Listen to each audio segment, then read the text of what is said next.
When I'm working on a song, I like to have three different projects for the same song.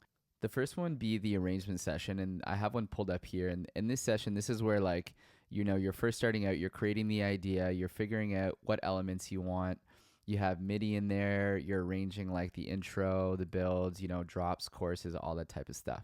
Once I'm happy with the arrangement session and I have all of the elements that I know I want in the mix, I'll bounce all those individual elements down into audio files. So I'm not working in MIDI anymore.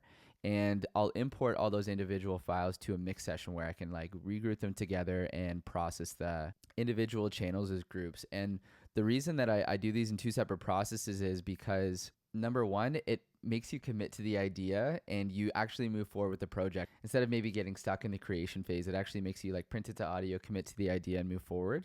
And the second reason is I prefer to work in audio when you get to like the mixing and mastering stages, because you can actually see the waveform, like you have that visual feedback of what's going on with a particular sound, because maybe there's like a part of a certain sound that you didn't know like had a really long tail and is like interfering with some other part of your mix, right? And you can just go in and delete that audio. And once I'm happy with the mix, I've done kind of the group processing, adjust the levels, all that type of stuff.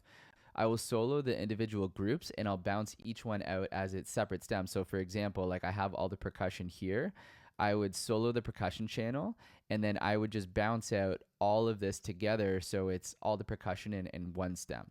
And then the same, I would group all the vocals, I would solo the vocal channel so I have all the vocals contained in one stem. Once I have all those group stems bounced out, I'll import them into a master session where I'll actually master the song. So there's a lot less stems in this project compared to the mix session and the arrangement session.